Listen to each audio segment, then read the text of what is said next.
नमस्कार दोस्तों, डेट है आज की 15 जून 2022 और स्वागत है आपका एडिटोरियल डिस्कशन में। आज 3 इश्यूज़ को हम डिस्कस करेंगे डिटेल से। सबसे पहला आर्टिकल इंडियन एक्सप्रेस का डिस्कस करेंगे। कोई कैंडिडेट एक ही समय पर 2 सीट से इलेक्शन ना लड़ सके, इस पर रोक लगाने की आवश्यकता है। इस पर यह पूरा आर्टिकल है। दूसरा आर्टिकल, नेशनल मेडिकल कमीशन ने ना डॉक्टर्स के प्रोफेशनल कंडक्ट को रेगुलेट करने के लिए एक ड्राफ्ट रिलीज किया है, उसी से संबंधित ये आर्टिकल है। तीसरा आर्टिकल यहाँ पे चाइल्ड मैरिज को रोकने के लिए सरकार जो लड़कियों की शादी की मिनिमम एज इंक्रीज करना चाहती है ना, उससे संबंधित है। तो ये भी इशू हम डिटेल से डिस्कस करेंगे, पक्ष में क्या पॉइंट्स हैं, विपक्ष में क्या पॉइंट्स हैं। इसके बाद ये जो आर्टिकल है ये देखो नॉर्मल है, मालन्यूट्रिशन से संबंधित। मालन्यूट्रिशन से संबंधित बहुत आर्टिकल्स आते हैं हिंदू में, तो सिंपल आर्टिकल है। आज डिस्कस कर सके तो आज करेंगे, डिस्कशन लंबी हो गई तो कल डिस्कस कर लेंगे। चलिए डिस्कशन स्टार्ट करते हैं। फर्स्ट इंपॉर्टेंट आर्टिकल इलेक्शंस में किसी कैंडिडेट के द्वारा 2 सीट से चुनाव लड़े जाने से संबंधित है। आप जेएस पेपर सेकंड के इस टॉपिक से आर्टिकल को रिलेट कर सकते हो। क्या कंटेस्ट है? देखो, इलेक्शन कमीशन ऑफ इंडिया ने ना यूनियन लॉ मिनिस्ट्री को बोला है कि आप हमारे एक प्रपोजल को कंसिडर कीजिए। प्रपोजल क्या है? अभी देखो, प्रोविजन ये है कि कोई भी कैंडिडेट इलेक्शंस में 2 सीट से इलेक्शन लड़ सकता है। फॉर एग्जांपल यूपी में इलेक्शंस कंडक्ट हुए तो प्रोविजन ये है कोई भी कैंडिडेट यूपी की 2 सीट से इलेक्शन लड़ सकता है। तो इलेक्शन कमीशन ने कहा है कि आप इस प्रोविजन को खत्म कर दीजिए और लिमिटेशन लगा दीजिए कि एक कैंडिडेट एक ही सीट से इलेक्शन लड़ सके। समझ गए? ये इशू है। तो अब बेसिक्स की बात करते हैं। देखो, संविधान ना पार्लियामेंट को अलाउ करता है कि पार्लियामेंट स्टेट लेजिस्लेचर और पार्लियामेंट के इलेक्शन से संबंधित सभी मामलों में कानून बना सकता है, और इसी के अकॉर्डिंग पार्लियामेंट ने कानून बनाए हैं। जैसे 1950 का रिप्रेजेंटेशन ऑफ पीपल एक्ट, 1951 का रिप्रेजेंटेशन ऑफ पीपल एक्ट 1951, और उसके बाद 1952 का डीलिमिटेशन कमीशन एक्ट 1952, जिसके तहत समय समय पर डीलिमिटेशन कमीशन गठित किए जाते हैं। हाल ही में जम्मू एंड कश्मीर में डीलिमिटेशन कमीशन ने अपनी रिपोर्ट सौंपी। अब देखो, जो रिप्रेजेंटेशन ऑफ पीपल एक्ट 1951 है ना, ये चुने हुए प्रतिनिधियों के क्वालिफिकेशन और डिसक्वालिफिकेशन से डील करता है। मतलब बताता है कि जो पीपल्स रिप्रेजेंटेटिव हैं बनने के लिए क्वालिफिकेशन क्या होनी चाहिए, उम्र कितनी होनी चाहिए, मतलब इलेक्शन लड़ने के लिए, और कब कब चुने हुए प्रतिनिधि डिसक्वालीफाई हो जाएंगे। इस एक्ट का जो पर्टिकुलर सेक्शन है ना, सेक्शन 33 और क्लास 7, ये अलाउ करता है किसी भी कैंडिडेट को एक ही समय 2 कंस्टिट्यूएंसी से इलेक्शन लड़ने के लिए। जैसे प्रधानमंत्री मोदी ने 2 जगहों से इलेक्शन लड़ा था, एक शायद गुजरात से लड़ा था, एक यूपी में वाराणसी से। गुजरात में उन्होंने लड़ा था वडोदरा से। और राहुल गांधी का देख लीजिए, राहुल गांधी ने भी 2 जगह से इलेक्शन लड़ा। प्रधानमंत्री मोदी ने तो 2014 में लड़ा था, लेकिन राहुल गांधी ने 2019 में भी एक वायनाड से इलेक्शन लड़ा और एक लड़ा कहाँ से, अमेठी से। अमेठी से वो हार गए थे। तो रिप्रेजेंटेशन ऑफ पीपल एक्ट 1951 का सेक्शन 33(7) अलाउ करता है कि कोई कैंडिडेट एक ही समय पर 2 सीट से इलेक्शन लड़ सकता है। बट देखो, इसके साथ साथ सेक्शन 70 ये कहता है कोई भी पर्सन एक ही समय में लोकसभा में 2 सीट्स को रिप्रेजेंट नहीं कर सकता। लोकसभा में भी और स्टेट असेंबली में भी 2 सीट्स को रिप्रेजेंट नहीं कर सकता। फॉर एग्जांपल, अगर राहुल गांधी दोनों सीट से जीत जाते ना, अमेठी से भी वायनाड से भी, एक से तो उन्हें इस्तीफा देना पड़ता, वो एक ही सीट को रिप्रेजेंट कर सकते हैं लोकसभा में। यही रूल्स स्टेट असेंबली में लागू हैं। और एक इंटरेस्टिंग चीज आपको बताऊं, 1996 से पहले तो कोई कंडीशन भी नहीं थी। मतलब 2 छोड़िए, कई कैंडिडेट तो 4-4 सीट से इलेक्शन लड़ते थे। लेकिन 1996 में यह रिस्ट्रिक्शन लगा दी गई कि भैया सिर्फ 2 से ही मैक्सिमम आप इलेक्शन लड़ सकते हो, 2 से ज़्यादा नहीं। आपको एग्जांपल देता हूं।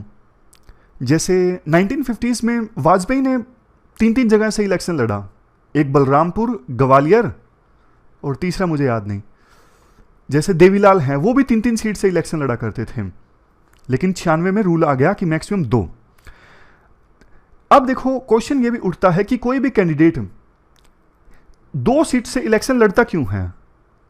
अब देखो, सीधा सा मतलब है, एक पॉइंट तो आपको समझ में आता है कि उसको हार का डर होता है। उसको लगता है कि 1 से मैं हार जाऊंगा, मुझे खतरा है, तो 2 से लड़ूंगा तो मेरी जीतने की प्रोबेबिलिटी ज़्यादा हो जाएगी, है ना। एक तो ये हो गया।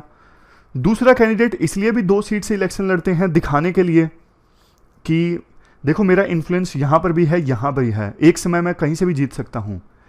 तीसरा, कोई भी कैंडिडेट 2 सीट से इलेक्शन इसलिए लड़ता है क्योंकि ये थोड़ी पॉलिटिकल बात है।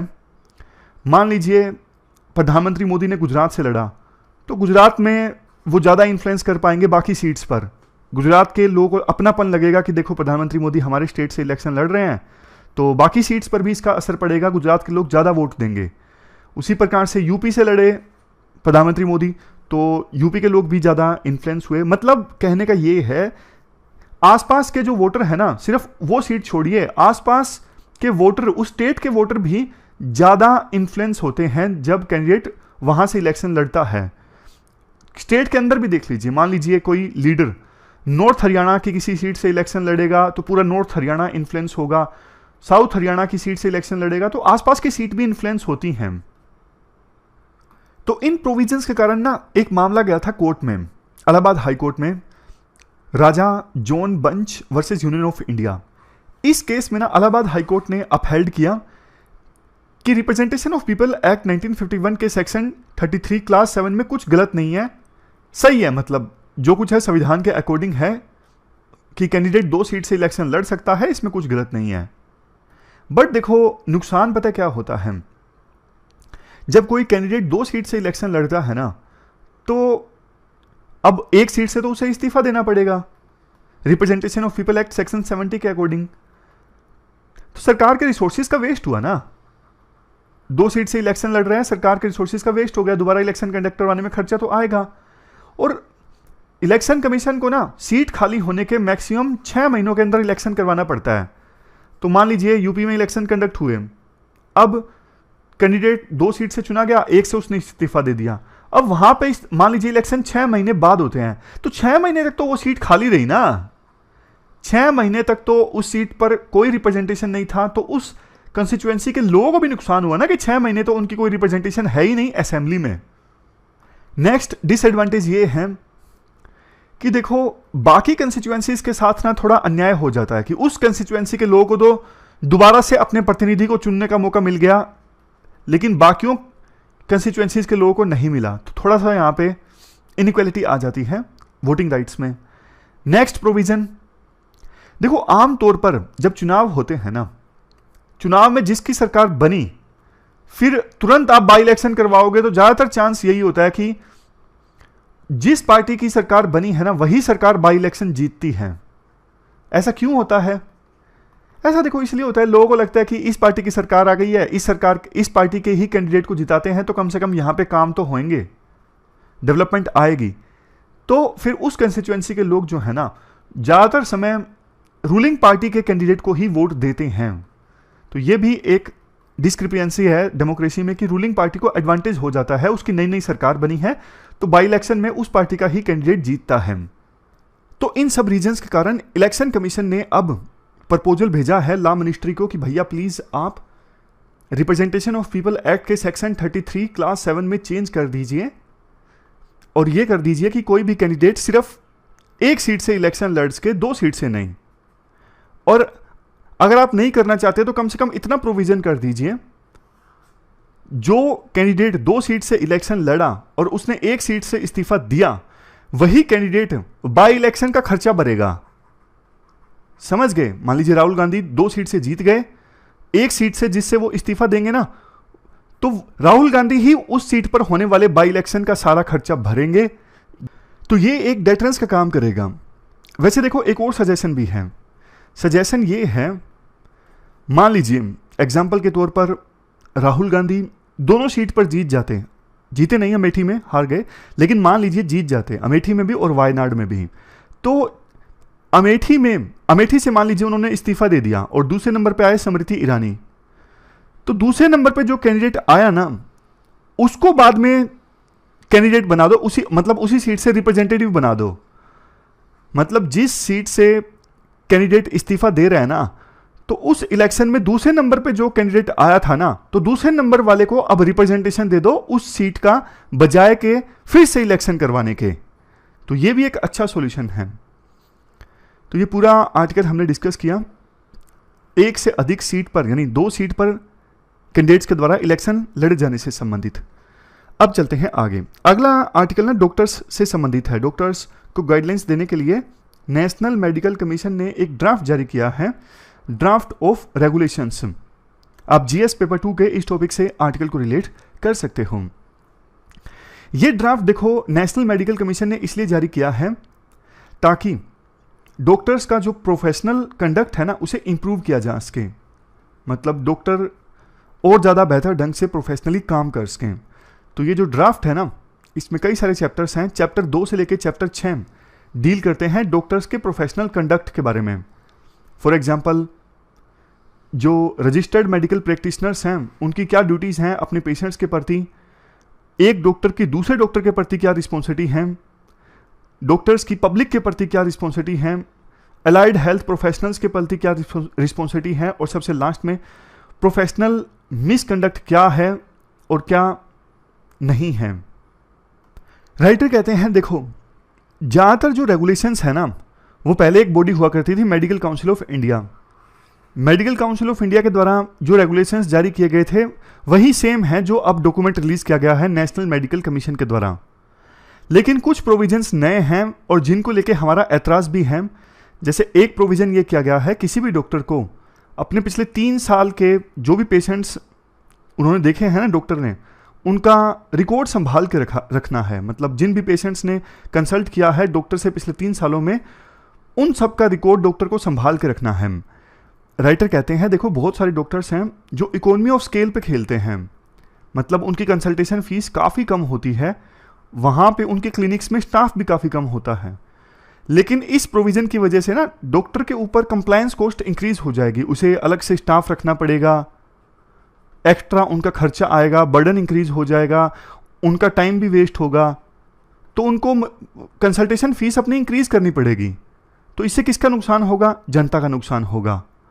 अब एक और प्रोविज़न है, अगर देखो कोई स्टेरिलाइजेशन करवाता है ना, फॉर एग्जांपल नसबंदी, तो इसके लिए ना हस्बैंड और वाइफ दोनों की कंसेंट चाहिए। राइटर कहते हैं देखो मान लीजिए कोई सिंगल है, शादी नहीं हुई है या फिर कोई और रीजन है, डाइवोर्स है, तो उन रीजन्स में क्या करेंगे फिर वो, मतलब स्टेरिलाइजेशन नहीं करवा सकेंगे। इवन इससे भी ज़्यादा ये इंडिविजुअल ऑटोनॉमी के अगेंस्ट है। मतलब मान लीजिए हस्बैंड वाइफ हैं, हस्बैंड कहते हैं स्टेरिलाइजेशन करवाना या फिर वाइफ कहती है स्टेरिलाइजेशन करवाना है, तो किसकी सुनी जाएगी?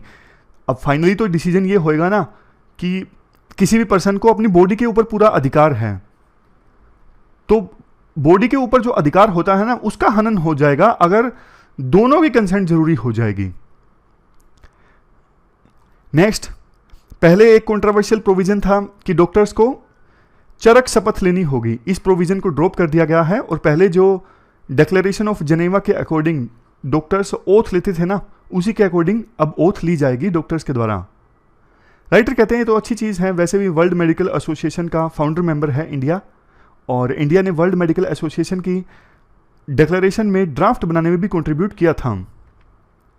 नेक्स्ट, ये बोला गया है कि सभी जो प्रैक्टिशनर हैं वो मेडिसिन के क्षेत्र में जो इवॉल्विंग नॉलेज है ना उससे अपने आप को अवगत करवाएंगे ताकि पेशेंट्स को बेहतर से बेहतर ढंग से केयर प्रोवाइड की जा सके। और इसके लिए जो प्रैक्टिसिंग डॉक्टर्स हैं ना उनको कुछ कोर्स वगैरह करने का लिए भी कंडीशन लगाई जा सकती है, ऐसा कुछ।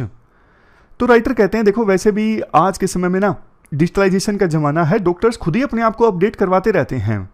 अब दोबारा से कॉलेज एजुकेशन दोगे क्या उनको? डॉक्टर्स को स्कूल टीचर वाली जो अप्रोच है वो सही नहीं है। डॉक्टर्स खुद भी काम करते करते सीखते रहते हैं, और आज के समय में लेटेस्ट जो डेटा है वो नेट पे अवेलेबल होता है, डॉक्टर्स आसानी से पढ़ सकते हैं। तो जो मेडिकल प्रैक्टिशनर है ना वो मैच्योर लर्नर हैं, एक आम इंसान की तरह वो एक्ट नहीं करते कि हाँ नेट पे देखा किसी भी वेबसाइट पे और उन्होंने उसी के अनुसार प्रिस्क्राइब करना स्टार्ट कर दिया। उन्हें पता होता है कि कहाँ से जर्नल्स पढ़ने हैं, कौन सी इंफॉर्मेशन लेनी है। तो डॉक्टर्स को आप फोर्स नहीं कर सकते सीखने के लिए कि ये कोर्स आपको करना ही करना है। और देखो ड्राफ्ट में ये भी बोला गया है कि ये कमेटी डिसाइड करेगी कि प्रोफेशनल डेवलपमेंट के लिए उनको कौन सा कंटेंट अभी सीखने की आवश्यकता है। ये कहते हैं राइटर कि देखो यूएसए में ऐसा ही प्रोविजन किया गया है 2000 के बाद से ही रीसर्टिफिकेशन का, कि आपको रीसर्टिफाई करने की आवश्यकता है समय समय पर। लेकिन ना यूएसए में कॉर्पोरेट प्रोग्राम्स आ गए डॉक्टर्स के लिए रीसर्टिफिकेशन के लिए, लेकिन डॉक्टर्स को कुछ खास फायदा हुआ नहीं इस प्रकार के प्रोग्राम से। तो जिस प्रोग्राम से, जिस प्रोविजन से यूएसए के डॉक्टर्स को फायदा नहीं हुआ, फिर वो हम इंडिया में क्यों लेके आए। नेक्स्ट पॉइंट देखो, ड्राफ्ट में एक प्रोविजन ये भी किया गया है कि फार्मास्यूटिकल कंपनीज के द्वारा कई बार कुछ एजुकेशनल एक्टिविटीज करवाई जाती हैं। फॉर एग्जांपल सेमिनार करवा दिया, तो इन एक्टिविटीज में ना मेडिकल प्रैक्टिशनर पार्टिसिपेट नहीं करेंगे, रोक लगा दी है ड्राफ्ट में। तो राइटर कहते हैं देखो ब्लैंकेट बैन सही नहीं है, इससे लेटेस्ट डेवलपमेंट्स के बारे में ना इंफॉर्मेशन फ्लो नहीं होगी। कई बार ये सेमिनार्स जो कंडक्ट करवाए जाते हैं फार्मास्यूटिकल कंपनीज के द्वारा, मतलब स्पॉन्सर करती हैं फार्मास्यूटिकल कंपनीज और मेडिकल प्रैक्टिशनर्स उनमें पार्टिसिपेट करते हैं, तो इससे बाकी जो डॉक्टर्स हैं ना उनको भी बहुत कुछ जानने को मिलता है, इंफॉर्मेशन अच्छे से फ्लो होती हैं। तो गाइडलाइंस दी जाती हैं, जा सकती हैं पर्टिकुलर, बजाय इसके कि ब्लैंकेट बैन किया जाए इन एक्टिविटीज़ को। यह भी बोला गया है ड्राफ्ट में कि सोशल मीडिया पर जो स्कैन इमेजेस हैं वो शेयर नहीं की जा सकती। तो फिर से बोलते हैं राइटर कि इंफॉर्मेशन फ्लो करने में दिक्कत आएगी। मतलब टेलीमेडिसिन सरकार एक तरफ बोलती है कि टेलीमेडिसिन को प्रमोट किया जाए, लेकिन स्कैन कॉपी अगर सोशल मीडिया पर नहीं डाली जा सकेगी तो फिर कैसे टेलीमेडिसिन की तरफ ग्रोथ ज़्यादा होगी। टेलीमेडिसिन का मतलब तो आपको पता ही होगा ना, जैसे डॉक्टर अपने ऑफिस में बैठे हैं लेकिन दूर दराज के एरिया में कोई पर्सन है, उसे कुछ दिक्कत है, तो वो लैपटॉप के माध्यम से या फिर मोबाइल के माध्यम से कंसल्ट कर लेता है डॉक्टर से। ये बहुत सही है वैसे टेलीमेडिसिन। जब कोविड आया था ना तब मैंने सबसे पहली बार इसका यूज़ किया था टेलीमेडिसिन का। तो कोविड में एक बेंगलोर की डॉक्टर थी, तो उन्होंने काफ़ी अच्छे से बताया था, जैसे बुखार नहीं उतर रहा था तीसरे चौथे दिन, तो उन्होंने बताया था कि आप हर 6 घंटे में पैरासीटामोल लीजिए तब उतरेगा। फिर अगले दिन उतर गया था। मतलब ये तो एक इंस्टेंस है, मैं वैसे बोल रहा हूँ, ये फर्स्ट एक्सपीरियंस था। तो अच्छी चीज़ है ये टेलीमेडिसिन। उसके बाद lack of harmony, writer last में यही बोलते हैं कि देखो इस ड्राफ्ट में ना काफ़ी सारी कमियां हैं। एक प्रकार से ब्यूरोक्रेटिक अप्रोच अपनाई गई है सरकार के द्वारा, लेकिन मेडिकल प्रैक्टिशनर्स के साथ आप ब्यूरोक्रेटिक अप्रोच नहीं अपना सकते। स्कूल टीचर जैसा बच्चों के साथ करता है ना, वैसी अप्रोच आप नहीं अपना सकते। ब्रॉड गाइडलाइंस आपको देनी चाहिए थी, बिल्कुल माइन्यूट डिटेल में जाके नहीं। तो रीवर्क करने की आवश्यकता है इस ड्राफ्ट के ऊपर। ये पूरा आर्टिकल हमने डिस्कस किया। चलते हैं आगे। अगला आर्टिकल चाइल्ड मैरिज से संबंधित है। आप जीएस पेपर सेकंड के इस टॉपिक से आर्टिकल को रिलेट कर सकते हो। देखो आज भी हमारे देश में काफ़ी चाइल्ड मैरिजेस होती हैं और इनको रोकने के लिए ना सरकार एक बिल पास करवाना चाहती है, जिसके तहत लड़कियों की जो मिनिमम एज है ना शादी की, उसे 18 से बढ़ा के 21 किया जाएगा। सरकार को लगता है शादी की मिनिमम एज जब लड़की की 21 हो जाएगी ना, तो चाइल्ड मैरिज की जो घटनाएं हैं वो कम होने लगेगी। बट राइटर इस प्रपोजल से इत्तेफाक नहीं रखते। तो राइटर के क्या व्यू हैं उसकी बात हम बाद में करेंगे। पहले इस प्रपोजल के पक्ष में क्या आर्गुमेंट्स दिए जा सकते हैं, विपक्ष में क्या आर्गुमेंट्स दिए जा सकते हैं, वो हम डिटेल से डिस्कस कर लेते हैं। मतलब अगर गर्ल्स की मैरिज के लिए लीगल एज इंक्रीज होती है, 18 से 21 होती है, तो इसके फायदे क्या होंगे। देखो सबसे पहला फायदा ये होगा, अगर कम उम्र में गर्ल्स की शादी हो जाती है तो फिर ये देखने को मिला है खून की कमी हो जाती है, इसके अलावा न्यूट्रिशन की भी कमी हो जाती है। बट अगर गर्ल्स की मैरिज 21 साल के बाद होगी तो ये समस्याएं रिलेटिवली कम होंगी। नेक्स्ट देखो, कम उम्र में लड़कियों की शादी हो जाती है तो सोसाइटी का प्रेशर आ जाता है जल्दी अपनी फर्टिलिटी प्रूव करने के लिए, जल्दी बच्चा पैदा करने के लिए। अब देखो अगर कम उम्र में बच्चे को जन्म दिया जाता है तो इससे ना सिर्फ बच्चा अनहेल्दी पैदा हो सकता है, बट मदर की हेल्थ पर भी प्रतिकूल यानी एडवर्स इंपैक्ट पड़ सकता है। ये भी एक रीजन है मैटरनल मोर्टेलिटी रेट ज़्यादा होने का। वैसे तो मैटरनल मोर्टेलिटी रेट मतलब बच्चे के जन्म के दौरान जो मदर्स की डेथ हो जाती है, इस रेट में हमारे देश में पिछले कुछ सालों में काफ़ी कमी आई है, लेकिन अभी भी जानकारों का ये कहना है मदर्स की जो डेथ होती है बच्चे के जन्म के दौरान, उसमें से एक मेजर फैक्टर ये है कम उम्र में बच्चे को जन्म देना, यानी कम उम्र में मदर बनना। और इसका देखो एक सीधा सीधा कंसिक्वेंस ये भी होता है, अगर कम उम्र में बच्चे को जन्म दिया जाता है तो संभावना ये रहती है ज़्यादा बच्चे पैदा किए जाएंगे और ज़्यादा संभावना होती है पॉपुलेशन इंक्रीज होने की।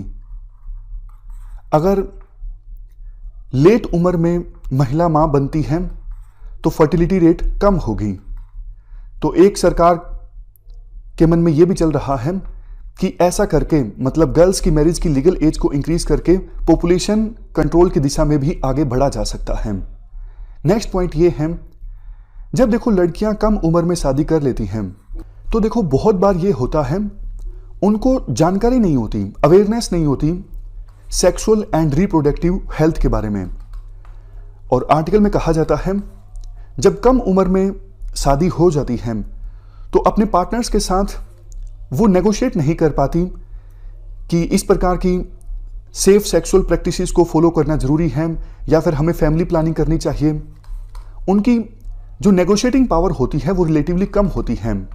लेकिन जैसे जैसे एज बढ़ती है गर्ल्स ज़्यादा बेहतर ढंग से पार्टनर से नेगोशिएट कर पाती हैं फैमिली प्लानिंग के बारे में और सेफ सेक्स प्रैक्टिसेस के बारे में। नेक्स्ट पॉइंट, पॉपुलेशन का पॉइंट हमने डिस्कस कर लिया कि पॉपुलेशन कंट्रोल की दिशा में सरकार आगे बढ़ना चाहती है इस स्टेप से। उसके बाद ये भी इंपॉर्टेंट पॉइंट है एजुकेशन लेवल। देखो आमतौर पे ग्रेजुएशन जो है वो किस एज में समाप्त होती है? ग्रेजुएशन 20, 21, 22 इस एज में ग्रेजुएशन आप कर लेते हो। डिपेंड करता है आपकी 3 साल की डिग्री है, 4 साल की है, 5 साल की है।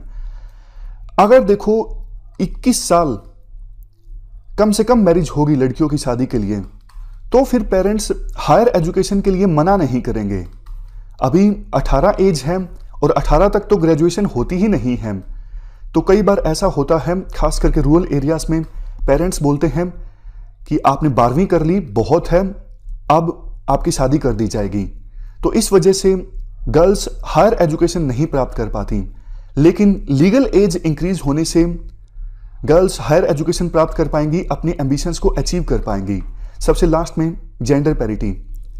शादी के लिए देखो लड़कों की जो मिनिमम एज है फिलहाल 21 है और लड़कियों की 18 है, तो जेंडर पैरिटी नहीं है। बट अगर लड़कियों की मैरिज के लिए मिनिमम एज जो है वो इंक्रीज कर दी जाती है, 21 हो जाती है, तो जेंडर पैरिटी हो जाएगी। ये तो हमने बात की एडवांटेजेस की। अब बात करते हैं डिसएडवांटेजेस की।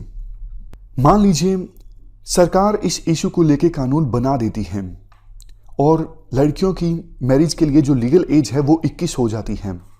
बट देखो लोग तो लोग हैं, इतना जल्दी वो मानेंगे नहीं।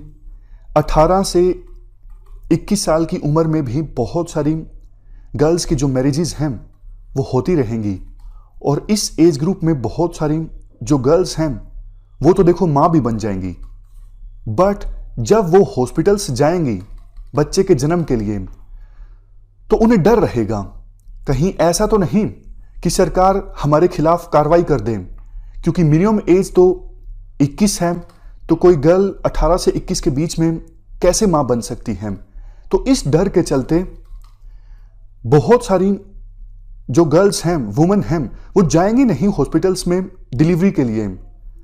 तो क्या परिणाम निकलेगा इसका? परिणाम यह निकलेगा, अब देखो हॉस्पिटल्स में डिलीवरी नहीं होगी बच्चे की तो घरों में होगी।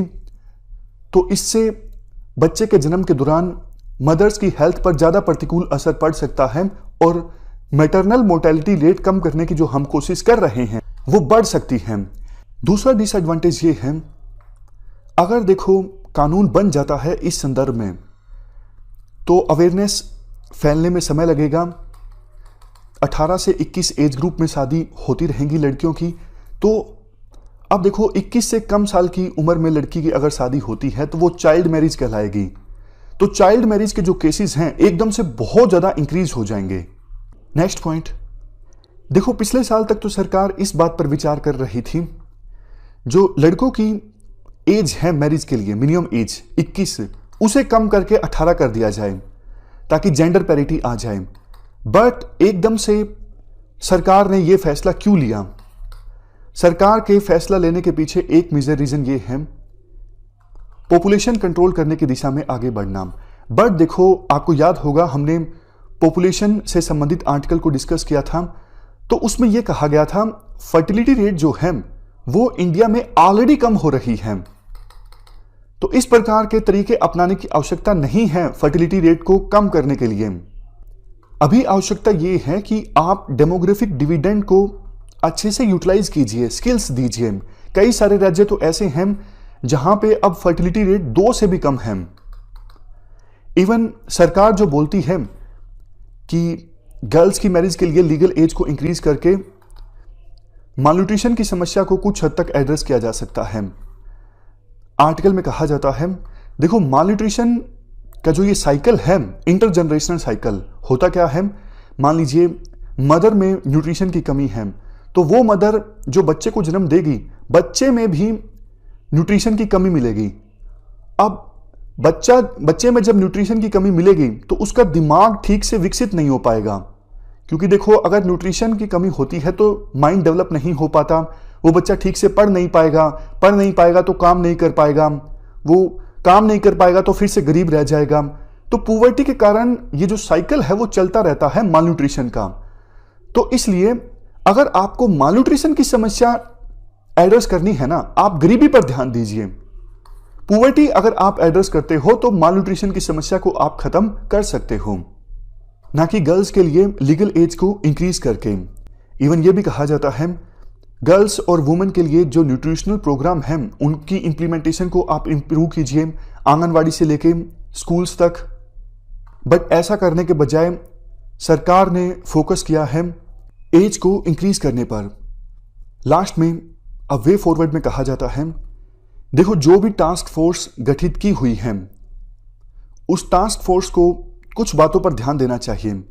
जैसे अभी जो सिस्टम है मैरिज लिमिट का, गर्ल्स के लिए 18 और बॉयज के लिए 21, आप इस लिमिट को अच्छे से इन्फोर्स कीजिए, बजाय इसको इंक्रीज करने के। ग्राउंड लेवल पे विजिलेंस अच्छे से होना चाहिए, जो चाइल्ड प्रोटेक्शन स्कीम्स हैं उनको अच्छे से इंप्लीमेंट किया जाए।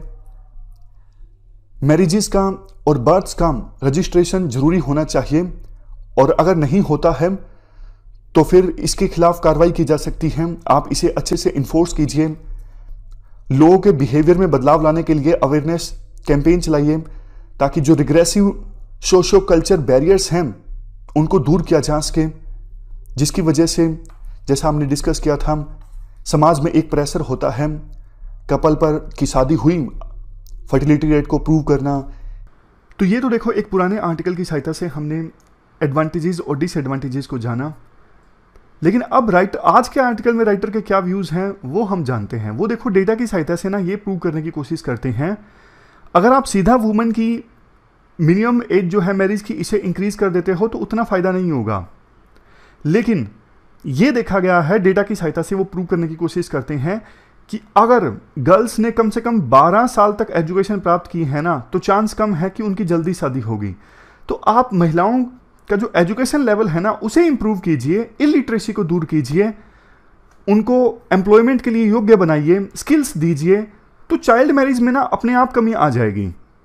यानी मैरिज एज इंक्रीज करोगे तो चाइल्ड मैरिज नहीं होगी, कोई सोल्यूशन नहीं है। लेकिन हाँ, सीधा सीधा ये जरूर है कि आप एजुकेशन लेवल इंप्रूव करोगे तो चाइल्ड मैरिज जरूर कम होंगी। बांग्लादेश का एग्जाम्पल वो देते हैं। बांग्लादेश में ना महिलाओं के एजुकेशन में काफ़ी इंप्रूवमेंट हुआ, उनको मॉडर्न स्किल्स दी गई जिससे उनकी की जल्दी जॉब लग जाए, अच्छी जॉब उनकी लग जाए। इससे चाइल्ड मैरिज में काफ़ी कमी आई और महिलाओं के हेल्थ और न्यूट्रिशन लेवल में भी काफ़ी कमी आई। आप अगर महिलाओं का एजुकेशन लेवल इंप्रूव करना चाहते हो ना, तो बहुत सारी स्कीम्स जो सरकार चलाती है ना, उन स्कीम्स को महिलाओं के एजुकेशन लेवल से जोड़ा जा सकता है। अब देखो इस पर डिबेट हो सकती है कि जो महिलाएं इलेक्शन नहीं लड़ पाई तो उनकी कोई गलती नहीं है, तो उनको अब स्कीम्स के लाभ से क्यों वंचित रखा जाए? उनको तो दोहरा नुकसान हो गया ना। याद होगा आपको, जब पंचायत इलेक्शन लड़ने के लिए जैसे हरियाणा ने मिनिमम एजुकेशन का क्राइटेरिया लगा दिया था, तो काफ़ी केस गए थे कोर्ट में कि इसे बंद कर दीजिए, महिलाओं को नुकसान हो रहा है, वो इलेक्शन नहीं लड़ पाएंगी। तो राइटर अंत में यही कंक्लूजन निकालते हैं कि महिलाओं को एजुकेट करना इंपॉर्टेंट है, इससे उनको पर्सनल फ्रीडम मिलती है, सोशल वेलबींग इंप्रूव होती है और देश को काफ़ी फायदा होता है, वो देश की इकोनॉमी में अच्छे से कंट्रीब्यूट कर पाती हैं। तो बस यही पूरा आर्टिकल है, वो अपनी राय देते हैं। मिनिमम एज शादी की इंक्रीज करने से फ़ायदा नहीं होगा, उनको एजुकेशन देने से होगा। सरकार को उनको एजुकेशन देने की कोशिश करनी चाहिए। तो ये पूरा आर्टिकल हमने डिस्कस किया और हमारी आज के इस डिस्कशन में इतना ही है। आज हमने 3 इश्यूज़ को डिटेल से डिस्कस किया। Thank you very much for discussion.